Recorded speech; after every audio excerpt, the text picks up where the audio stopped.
Comienza Partida Doble, el programa de ciencias económicas por Radio UBA 87.9. En la conducción, Norberto Lema.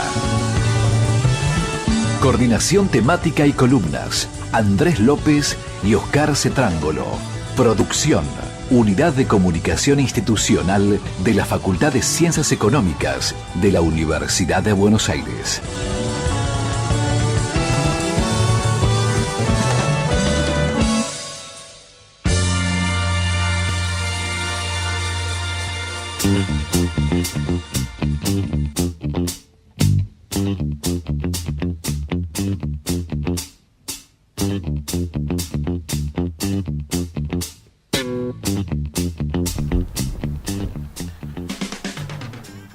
Arrancamos Partida Doble, el programa de la Facultad de Ciencias Económicas de la Universidad de Buenos Aires. Los vamos a acompañar hasta las 21 horas contándoles todo lo que tiene que ver con la actualidad económica y hablando puntualmente de economía.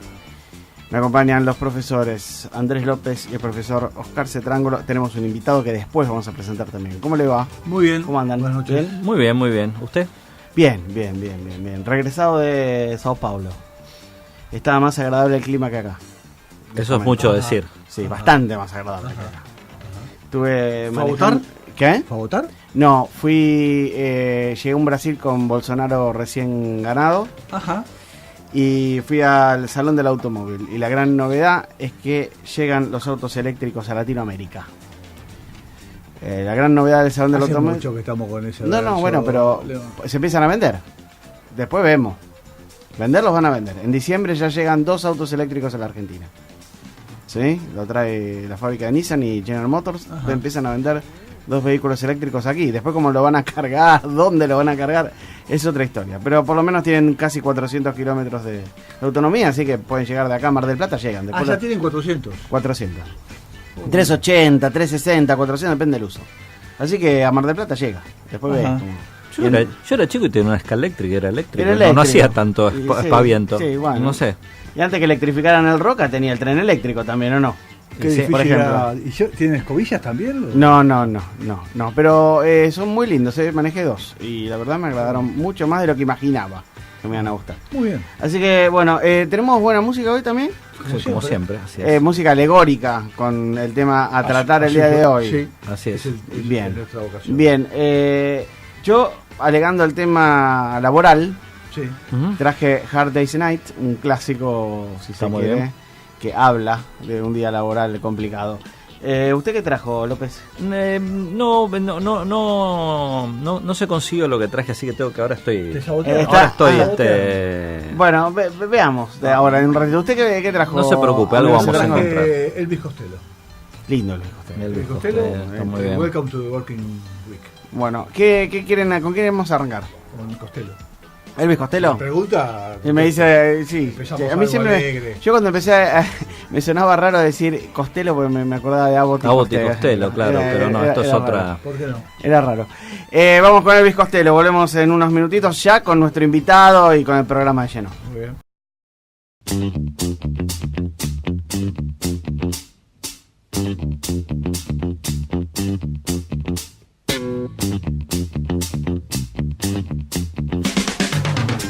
Le comentaba al profesor Cetrángolo que este bajo y la guitarra, las dos cosas, la toca Gary Moore.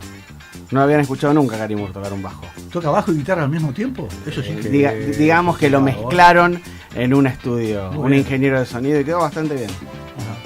Bien, vamos a hablar con nuestro invitado. Claro. Profesores, por favor.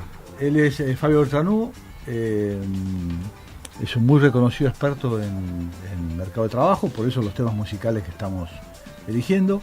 Y él actualmente es el director de la oficina del Cono Sur de la OIT, ¿no es cierto? Así que bienvenido, Fabio. Muchas gracias, Oscar. Un gusto estar en el programa. Felicitaciones por el mismo programa y por el tema elegido para hoy. Los Muy bien, temas de trabajo. Gracias. Bueno, Fabio vino a Buenos Aires, entre otras cosas, para participar de las 4ª jornadas de mercado de trabajo y algo así, ¿no es cierto? Y protección social, que venimos haciendo entre la OIT y y la universidad y la facultad nuestra, el Instituto Interdisciplinario. Tuvimos 2 días bastante intensos de discusiones sobre las últimas reformas, tanto en las políticas de empleo como en las políticas previsionales y en la región, en especial en algunos países donde hubo reformas para ser discutidas. Así que estuvimos bastante ocupados, ¿no es cierto? Yo, para empezar, diría, estamos en un momento especial de la OIT, ¿no es cierto? Próximo a los 100 años. ¿Alguna reflexión sobre el origen de la OIT? Cosas que yo no sabía hasta hace media hora y supongo que el auditorio no sabe en absoluto. Sí, yo creo que hay bueno, para contarle a la audiencia, ¿no? La OIT es la Organización Internacional del Trabajo. Es una agencia especializada de Naciones Unidas. Es la única agencia que tiene una conformación tripartita, una gobernanza tripartita, ¿no? Están los gobiernos, las organizaciones sindicales y las organizaciones de empleadores, los gremios empresariales. Donde la búsqueda de consensos es como lo central. Y justamente en 2019 se cumplen los 100 años de la organización. Ustedes habrán escuchado estos últimos días que se hizo, el presidente Macron en París hizo una reunión para festejar un poco los 100 años de la paz luego de la Primera Guerra Mundial, y justamente la OIT surge al final de la Primera Guerra Mundial cuando se firma el Tratado de Versalles. En el Tratado de Versalles justamente se da origen a la OIT, y prácticamente la estructura actual que persiste en la OIT, esa conformación tripartita, donde se define más o menos el funcionamiento institucional, es la que se definió hace 100 años atrás. Entonces hay 100 años de recorrido, y originalmente surge para definir ese entramado de normas internacionales del trabajo para que los países vayan promoviendo una legislación que incluya el respeto a los derechos laborales y los espacios, como decías, Oscar, de diálogo social. O sea, que esta normativa surja de un consenso tripartito, contrariamente a lo que tienen otras organizaciones de Naciones Unidas, que son básicamente conformadas por organismos gubernamentales. Y hoy, un siglo después, la OIT se encuentra enfrentando una situación donde aparecen nuevas formas de trabajo que en general quedan por fuera de la normativa tradicional que fue desarrollada muy en parte por el apoyo de la OIT, y una situación bastante crítica, ¿no es cierto?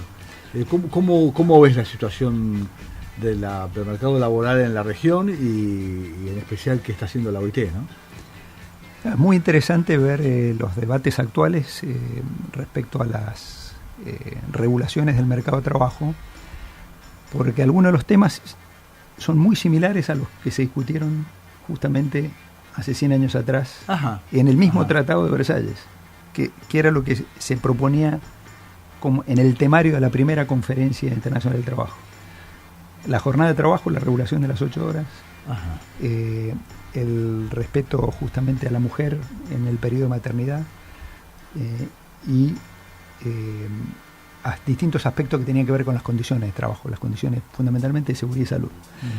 Y hoy estamos discutiendo los temas del futuro del trabajo. Este es un poco el desafío que tenemos el año que viene, pero ya se ha empezado a discutir ahora, y se han sumado muchos otros organismos internacionales, está el BID, el Banco Mundial, la OECD, la CEPAL, discutiendo sobre el tema del futuro del trabajo, dado que tenemos hoy una nueva forma de organización de la producción, de las relaciones económicas, y eso obviamente impacta también en las organizaciones del trabajo. Y lo que se está discutiendo, por ejemplo, son todas estas formas nuevas de relaciones laborales, de empleo, que por ejemplo se generan a través de las plataformas digitales. Claro. Uno de los temas que se está pensando es cómo regular el trabajo a través de las plataformas digitales. Cómo regulamos para que también se respeten ciertas condiciones de trabajo, la jornada de trabajo. ¿Y se está avanzando en eso? ¿Se sabe qué hacer? Bueno, hay un debate. Se nota la discusión, pero hay un debate muy intenso que parte primero por tratar de medir el tema. O sea, hoy tenemos un desafío que no tenemos una aproximación de qué tan importante es la dimensión del problema que tenemos o el desafío. Entonces hay una parte importante que tiene que ver con las estadísticas del trabajo y cómo medir el tamaño de la economía digital, por ejemplo, y cuáles son los empleos que genera la economía digital y cuáles son esas formas de empleo. Entonces, no tenemos los sistemas estadísticos preparados para poder identificar estas nuevas formas de empleo y las nuevas formas de relaciones laborales. Tradicionalmente hemos hablado del trabajo asalariado, el trabajo subordinado, los juristas hablan de las relaciones subordinadas, donde hay un empleador, un trabajador, se definen ciertas reglas en esa relación, se definen horas de trabajo, el empleado durante la jornada de trabajo un poco está definido por lo que su empleador define en su actividad económica, pero y la otra forma es el cuentapropismo, ¿no? Cuenta propia, el emprendedor que tiene autonomía para definir cómo asigna su tiempo, su capital, cómo mezcla sus insumos productivos, ¿no? Pero lo que ha pasado es que se han empezado a desdibujar esos límites que había entre lo asalariado, lo subordinado y lo independiente. Entonces, hoy, por ejemplo, un chofer de Uber, en realidad pareciera que es un trabajo donde el chofer regula el tiempo de trabajo. Voy a trabajar 3 horas, claro, 4 horas.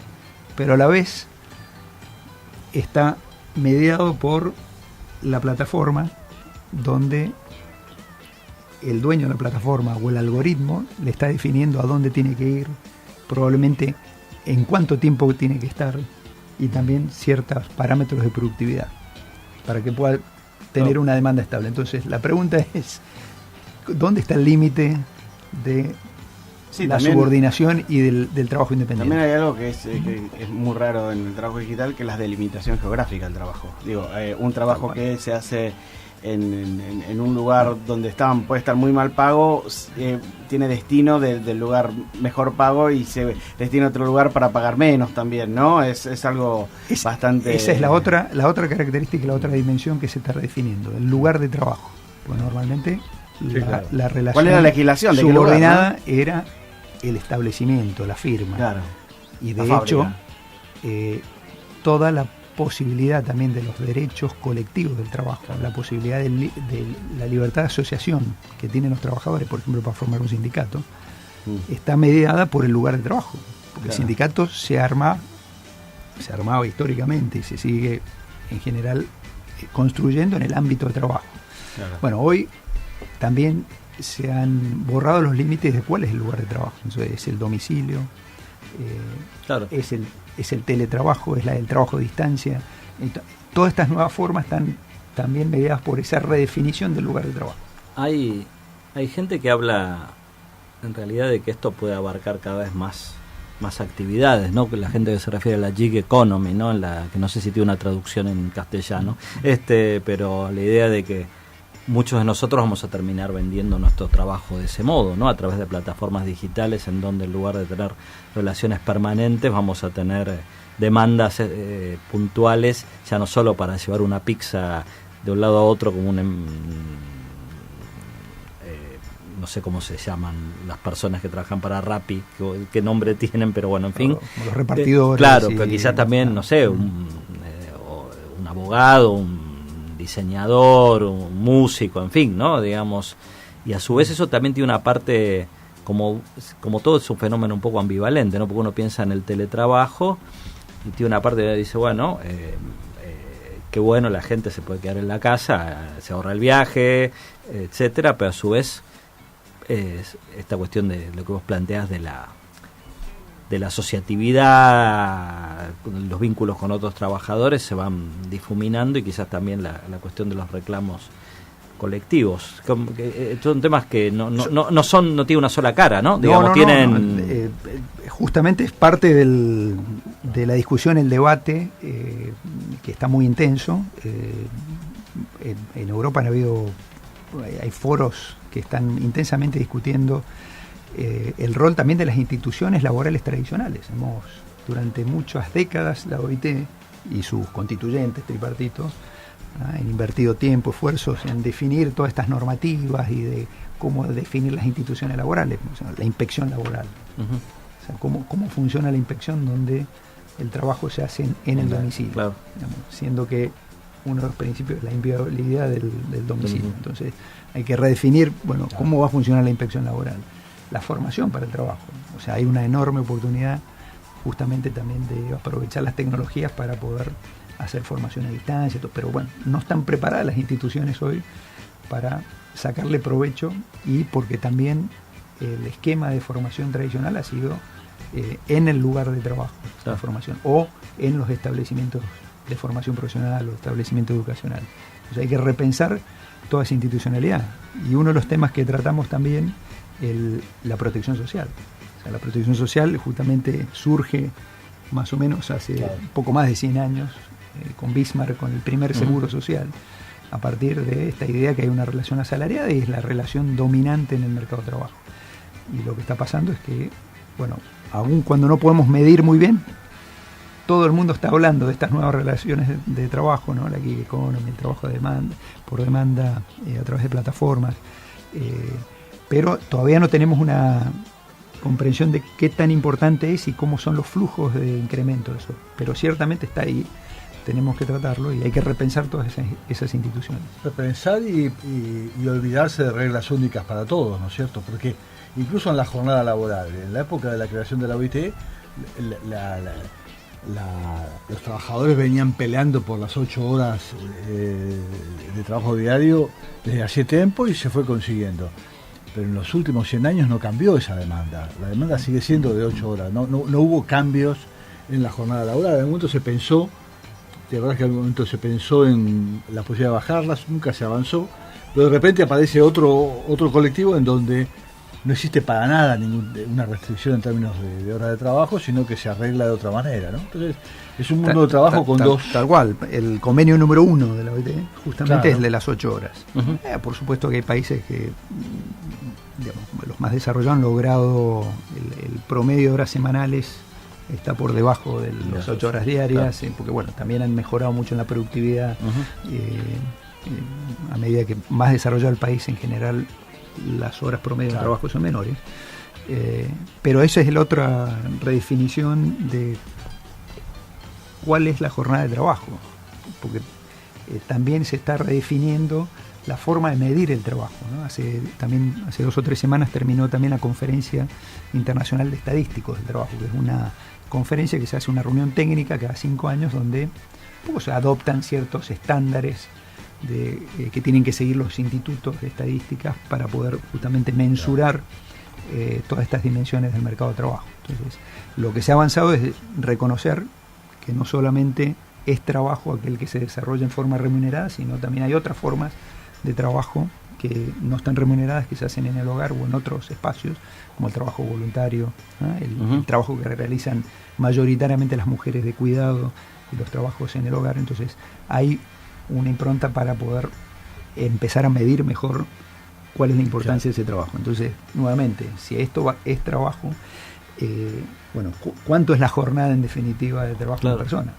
Ahora, no sé si ustedes tienen estudios que miren este tema, que por ahora creo que hay evidencia anecdótica y quizás interesada de parte de los empresarios, pero yo que trabajo bastante con la gente del sector software y aledaños, los servicios basados en conocimiento, etcétera, hay toda una visión muy difundida que los empresarios dicen, bueno, pero a las personas jóvenes que están en esta industria no les interesan tener relaciones laborales, o sea, quizás en contra, ¿no?, de lo que uno supondría, no prefieren en realidad porque la flexibilidad, prefieren pues no quieren comprometerse porque no están pensando en la idea de una carrera, ¿no? Digamos, como uno entraba un día a un banco y pensaba que se iba a jubilar ahí 40 años después, en fin. ¿Hay algo de eso? ¿Hay realmente las nuevas generaciones están cambiando? Sí y sí y no, digamos, sería la respuesta, porque parte de estas discusiones del futuro del trabajo tiene que ver con justamente hablar con los jóvenes, porque son en definitiva los que van a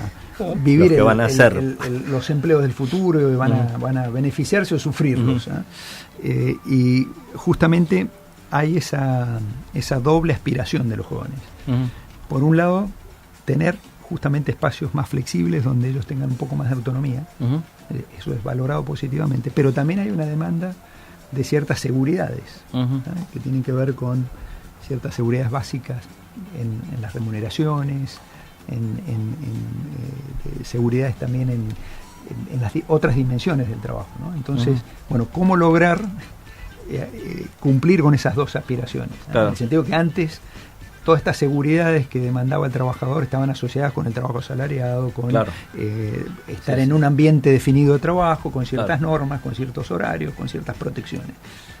Bueno, ¿cómo lograr esas dos aspiraciones? Es que se puede discutir el tema este del futuro del trabajo y de los cambios de las sociedades laborales sin discutir al mismo tiempo otros temas como seguridad social, seguros de desempleo, etcétera, ¿o no? Es un mismo paquete un poco, ¿no? Digo, de salarios, regulación salarial, es todo. Yo creo que eso es en definitiva lo que estamos desde la OIT un poco tratando de promover, o sea, que la discusión del futuro del trabajo no sea solamente lo tecnológico, o sea, todas estas oportunidades, estos cambios que genera la robotización, la automatización, que definitivamente está transformando los empleos, está transformando las tareas que realizan los trabajadores, y obviamente hay que preparar la fuerza de trabajo, hay que preparar a los jóvenes y hay que reentrenar para esas nuevas formas de producción, donde hay muchos empleos que van a desaparecer, se van a transformar y van a haber nuevas oportunidades también, ¿no? Pero acompañado con eso hay que discutir también estas otras dimensiones del trabajo, o sea, cómo vamos a organizar los derechos colectivos, porque yo me imagino, y que también es una aspiración social, tener una visión conjunta, colectiva, de los derechos y de los espacios y de las aspiraciones colectivas. Bueno, ¿cómo se van a generar esos espacios? Ahora, ¿Cómo se van a reglamentar? Claro, pero además al aparecer estos sectores que no están sindicalizados por lógica, para ustedes en la OIT debe ser un problema, porque hay un sector que no tiene representación. O sea, es un tripartito donde hay una pata que le está faltando, ¿no es cierto? Eso es muy interesante discutirlo a nivel global, porque estamos discutiendo el futuro del trabajo con colegas que están, por ejemplo, en Europa, Claro. donde Sí, la sí. informalidad es relativamente baja. Claro. Sí. Y Pero en acá- el mundo en desarrollo, la informalidad pasa desde el 30-40% que Sí, tenemos acá claro. en el cono sur, Ujú. al 90% que hay, por ejemplo, en países como la India. Claro. Entonces, Ahí ¿cuál- el equilibrio es totalmente ¿cuál es? O sea, hay una informalidad estructural que tiene muchos de estos problemas que le estamos asignando, identificando en las discusiones del futuro del trabajo y en las transformaciones, ya existen en el mundo en desarrollo. Por otras razones, Por pero- otras razones hace mucho tiempo. O sea, Claro. la falta Sí, sí, de, seguridades básicas, claro. la falta de condiciones de trabajo, la falta de cobertura de la seguridad social, la falta de representación y voz, ¿no? Claro. para poder hablar de los derechos, ¿no? Entonces eso, en realidad ahora en estas discusiones tenemos esta mezcla de lo que podría decir la informalidad estructural con estos problemas Con y la nueva- como Con la nueva informalidad que surge De de los estos cambios segmentos más modernos, ¿no? Claro. Muy bien. Bien, estimados, ¿qué puntualidad británica que tienen? Porque ya estamos como para arrancar la pausa. Son 3 horas más tarde en Inglaterra. Sí, bueno, le digo puntualidad por la exactitud. A eso me refería. Volvemos en unos minutos. Inicio del espacio publicitario. Noticias de la UBA. ¿Dónde, cuándo y cómo? Las actividades de las 13 facultades, el CDC, los institutos, los hospitales, los colegios están en Noticias de la UBA, con la conducción de Geraldine Murisasco. Noticias de la UBA, de lunes a viernes a las 8 por Radio UBA. Media Pila, el programa del Colegio Nacional de Buenos Aires en su segunda temporada. Noticias, invitados, entrevistas y toda la información del colegio conducido por sus alumnos. Media Pila, segunda temporada. El magazine que te acompaña de 16 a 17 en Radio UBA. Tu palabra.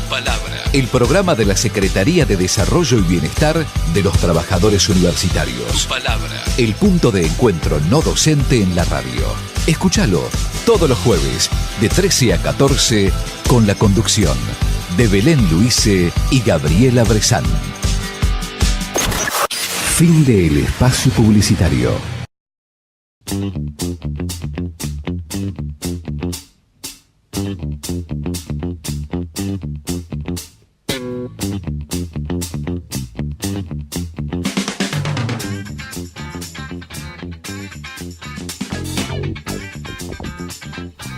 Estamos hablando de la lista de Spotify de partida doble, creo que es una de las mejores de la historia de la música. Mejores, eclécticas, Eclécticas. Y de calidad. Tenemos Así es. todo. Exactamente. Todo tenemos. No todo. Por suerte, no hay de todo.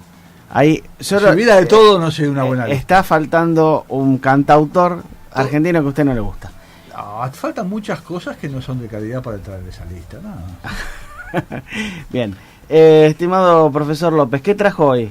Ahora sí, ¿qué trajo hoy? Yo traje un tema de alguien, de gente rebelde que se rebela contra el trabajo, de Clash. Y no son vagos. Career Opportunities, Sí. es como alguien que le ofrecen oportunidad de trabajo y ninguna, ¿no? Todas le parecen mal. Conductor, bus driver, ambulance man, ticket inspector, no, my God, ¿no? No Servirte en la BBC, todo está, no, ningún trabajo le... Yo voy a servirte a la BBC, no Sí. tengo problema. Sí, En sin fin. problema. Bueno, arrancamos. Ahora vamos a escuchar The Clash. Ya estamos volviendo en unos minutillos.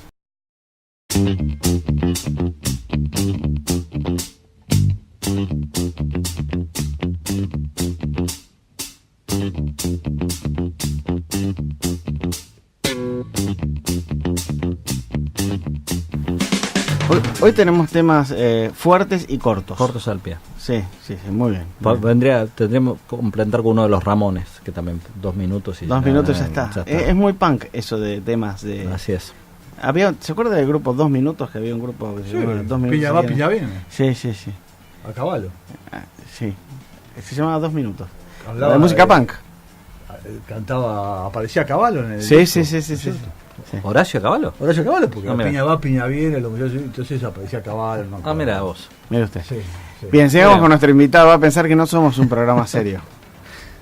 Porque sabemos de cultura general de Sí. todas las dimensiones posibles.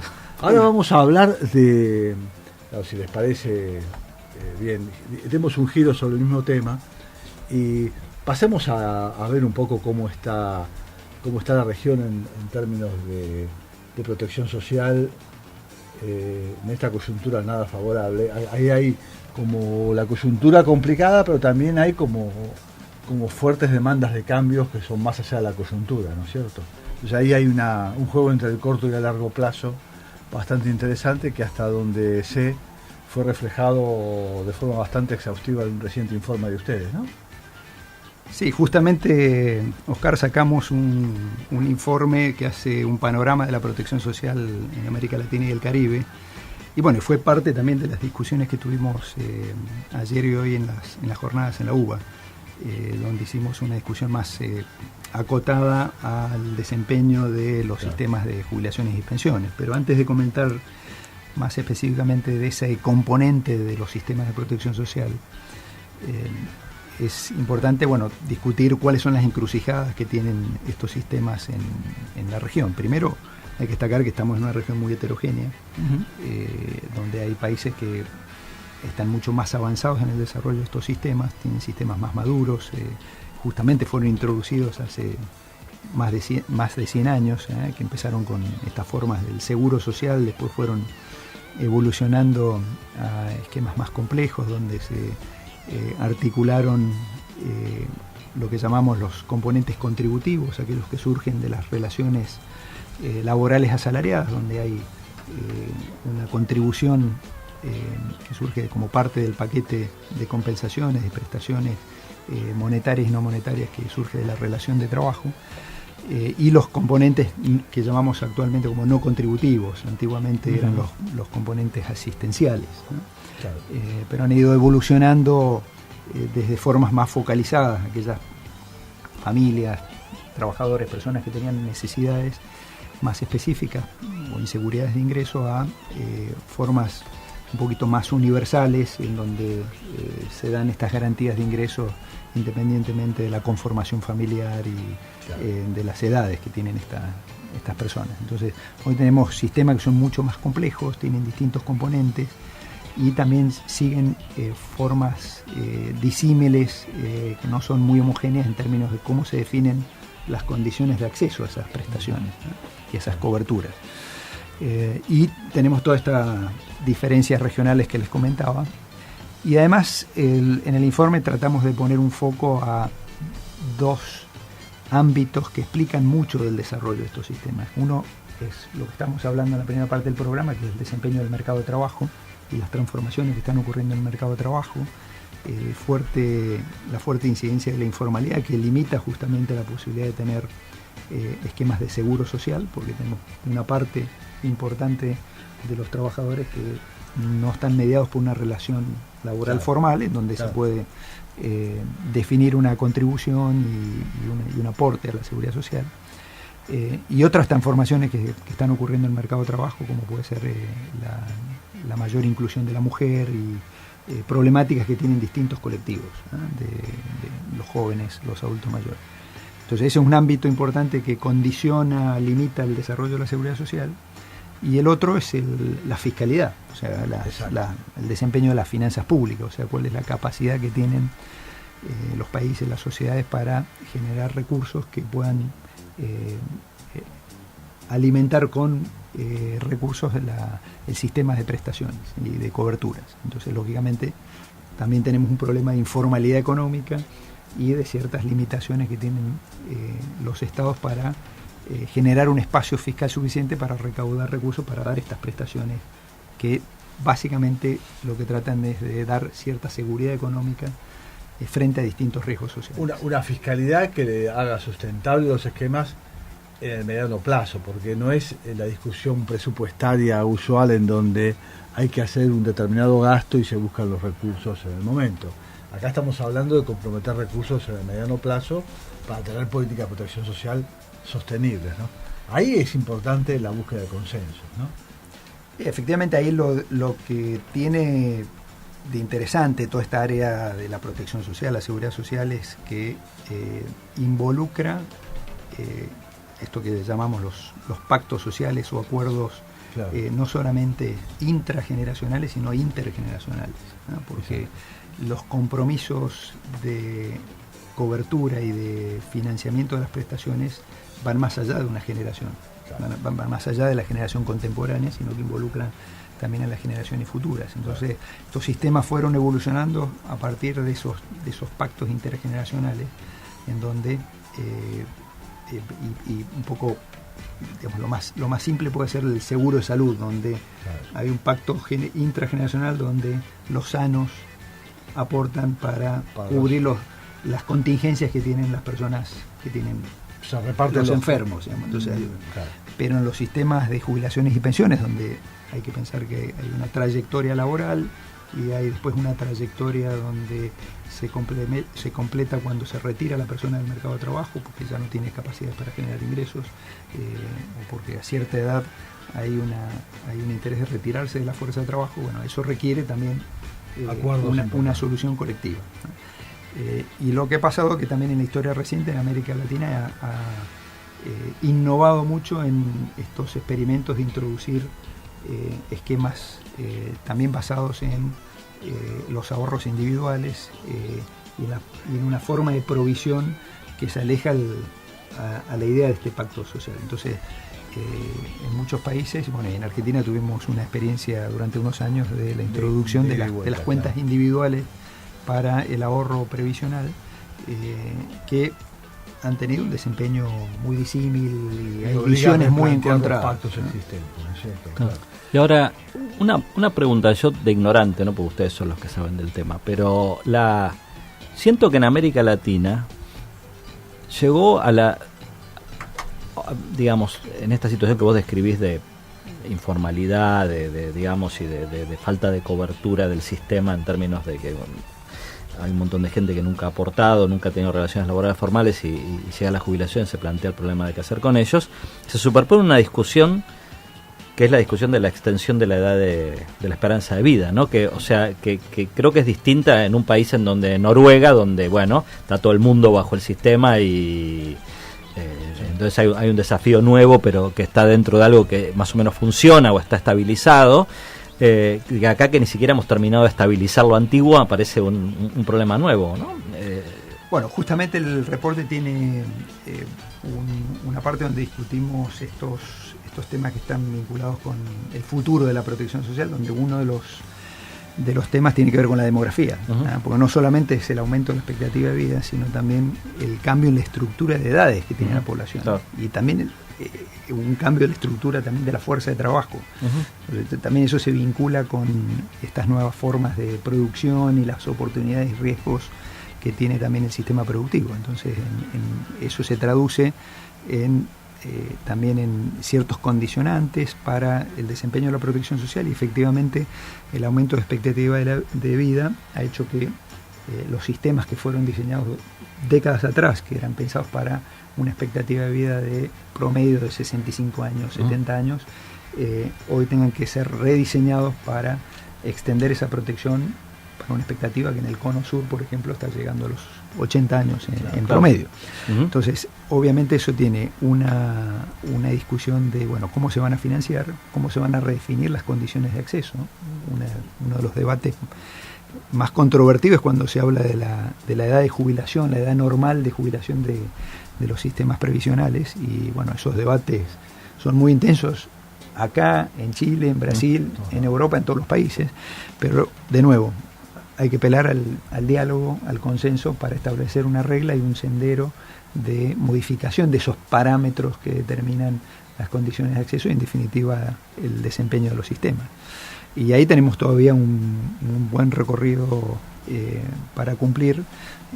Los países europeos que ya están, el cambio demográfico ya les llegó hace un tiempo atrás, han logrado consensuar, por ejemplo, ajustes en las edades de retiro graduales que van afectando a las generaciones que van entrando al mercado de trabajo. Claro. Entonces hay un acuerdo para aumentar 1 mes, 2 meses por año la edad de retiro durante los próximos 20 años. Entonces ya han acordado hacer transiciones que permiten acomodar también el desempeño del mercado de trabajo, acomodar también el funcionamiento de las empresas y las relaciones laborales y las capacidades que tienen que tener los gobiernos para financiar esas prestaciones. Entonces, ahí me parece que tenemos un desafío enorme para trabajar, ¿no? Ahora, en esa búsqueda de consensos, en el caso nuestro, el gobierno desde muy al inicio de su gestión prometió la formación de una comisión para el debate de la reforma previsional, básicamente para tener consensos, usando la experiencia chilena, ¿no es cierto? Ahora, vos fuiste parte de la comisión, de la última comisión de reforma chilena.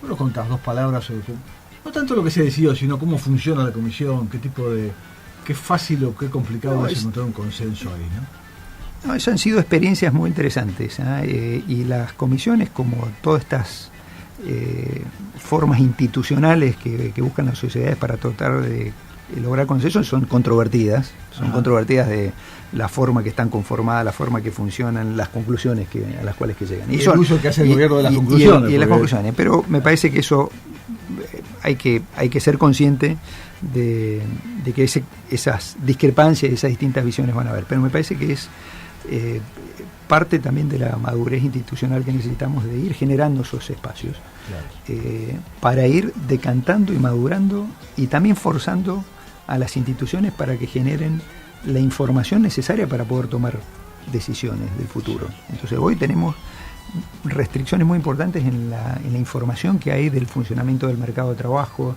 de las proyecciones que pueden tener la fiscalidad. Hablábamos recién de qué tan importantes son las nuevas formas de empleo. Son informaciones que necesitamos para poder tomar justamente decisiones compartidas, informadas, de las trayectorias que tienen que seguir estos parámetros del sistema. Entonces ahí la comisión también es una buena oportunidad para forzar, para que las instituciones generen más y mejor información y más análisis. Y después está el debate. Pues sí, que la información sobre el sistema chileno mejoró mucho con la sola comisión. Mejoró muchísimo porque había un secretariado técnico, que se le puso recursos y el mandato, y los comisionados le pidieron información al secretariado técnico. Por ejemplo, queremos proyecciones de cómo van a ser las tasas de reemplazo en distintos escenarios. Queremos información más detallada de cómo se han ido desempeñando las distintas cohortes de trabajadores que han participado en el mercado de trabajo. Queremos mejor información de cuál es la situación de la mujer en el mundo del trabajo y distintos escenarios de participaciones que puede seguir la trayectoria de participación de las mujeres en el mundo del trabajo.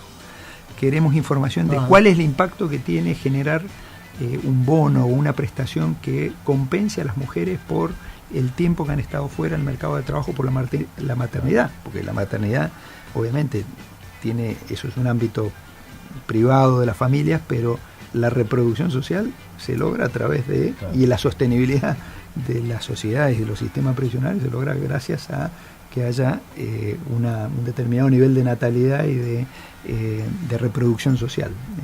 Y eso, bueno, hay que valorar o hay que tener un consenso también de cómo vamos a valorar eso y cómo vamos a compensar el esfuerzo que hacen las familias y especialmente las mujeres para esto. Está muy bien. Estimados, tenemos la agenda y nos falta un tema. Muy bien. Vamos con The Beatles, ¿les parece? Y volvemos con la agenda y Dale. obviamente con nuestro invitado. Muy bien. Llegamos a la parte que más le gusta al profesor López y al profesor Cetrango, lo que es la agenda de la semana. Sí, nos encanta. Entonces Vamos a todos esos eventos nosotros. Auspiciado por Chita. La verdad que Obvio. estamos esperando que nos digan qué tenemos Obvio. que hacer, porque Sí. no, en general ¿Qué estamos, nos va a estamos recordar? al cohete. en que general conste que a nosotros. veces he nombrado cosas donde los moderadores eran alguno de ustedes dos. Nunca iría a un evento que yo participe. Parece algo de haciendo Groucho mía, Marx, haciendo mía. lo que dijo. Bien. El Centro de Asistencia Técnica y Pasantías organiza la charla Prepárate sobre tu futuro, dirigida fundamentalmente a estudiantes. La misma tiene el objetivo de acercar herramientas para armar un currículum vitae y realizar una entrevista laboral. Va a ser el 15 de noviembre a las 11 horas en el aula 440, edificio anexo de Uriburu 781. Y el Centro de Estudios Organizacionales invita a participar de la primera jornada de estudios organizacionales a realizarse los días 15 y 16 de noviembre de 2018 en la Facultad de Ciencias Económicas. El evento privilegiará, está mal escrito. Está mal escrito, privilegiará. Yo leo lo que dice y después si me lo escriben mal, privilegiará visiones multidisciplinarias, las que luego serán incluidas en una publicación electrónica en formato de actas de las jornadas que se hará circular entre la comunidad académica. Para más información, Centro de Estudios Organizacionales, teléfono 011-285-6551 o al correo electrónico ceo@econ.uba.ar. Y por último, en el marco de la Semana Internacional del Emprendedor, la Universidad de Buenos Aires celebra los días 12, 13 y 15 de noviembre la primera edición de Emprendedores UBA, coorganizada con el Centro Emprendedor de la Facultad de Ciencias Económicas de la UBA y el Centro de Emprendedores FADU-UBA, el Programa de Innovación Tecnológica en Salud Pública de la Facultad de Medicina UBA y Emprendedores FIUBA e Incubagro. El evento será en nuestra facultad y las actividades programadas se encuentran detalladas en nuestra página web www.economicas.uba.ar y más información en emprende@econ.uba.ar. Señores, el aire es suyo. Hay un seminario que tenemos la semana. Veo, tenía agenda, López. La que no le semana gusta. que viene, el miércoles que viene, miércoles 21, 19 a 21, en el aula 212 de la facultad.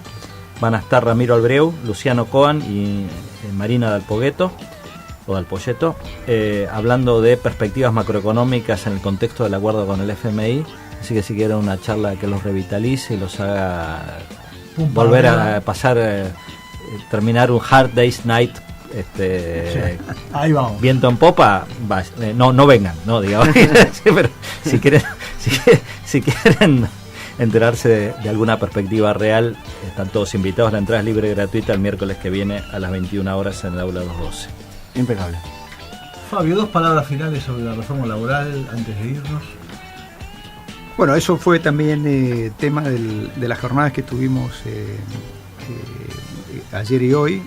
Estuvimos discutiendo especialmente las reformas acá del Cono Sur, la reforma brasilera que despertó muchas visiones encontradas y ha tenido consecuencias también para otros debates. También discutimos la reforma laboral que hizo el gobierno de la presidenta Bachelet, que curiosamente fueron como dos reformas que fueron en caminos opuestos. En una, la brasilera, una reforma que modificó aspectos que tienen que ver con los derechos individuales, los derechos colectivos y también los procesales, y justamente es una reforma muy criticada por los elementos flexibilizadores y de disminución también de la capacidad que tienen los sindicatos en los acuerdos colectivos, ¿no?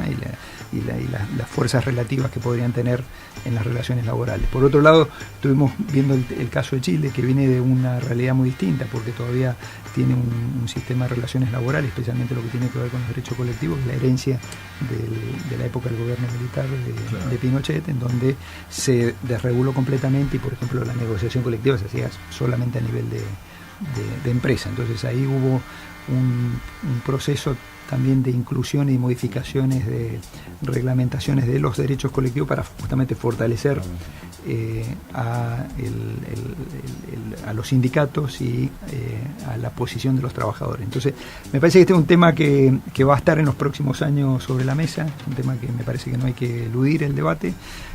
Obviamente hay que escuchar a los sectores, y también es un tema que en el cual idealmente necesitamos que haya un acuerdo, que no sea solamente el gobierno que proponga y defina, sino que también esto se haga con acuerdo con los actores sociales, y lógicamente se entiende que hay una aspiración de las empresas de tener posibilidades de adaptar ciertos aspectos, por ejemplo, de la jornada de trabajo, del lugar de trabajo, pero también hay una demanda de los trabajadores de contar con ciertas seguridades y regulaciones que protejan y le den algún horizonte de previsibilidad en el mundo del trabajo. Lo que pasa es que, por lo menos en Argentina, yo creo que para discutir ese tema hay que cambiarle el nombre.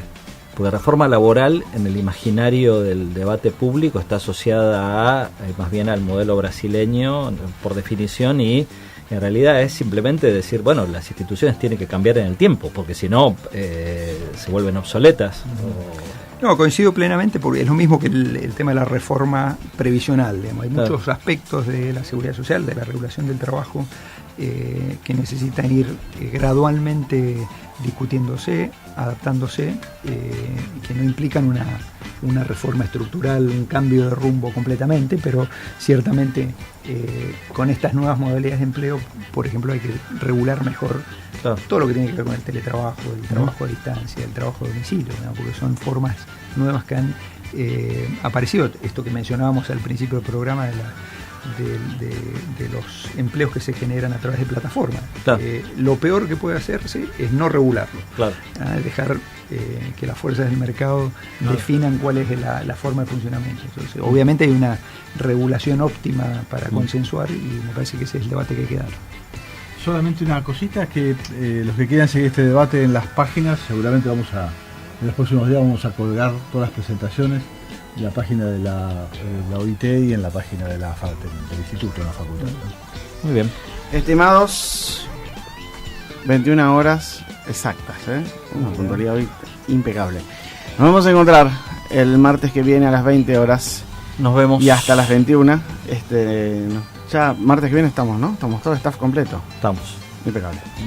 Gracias por la invitación y éxitos. Gracias, Fabio, por venir. La invitación está siempre abierta. Chao. Gracias. Chao.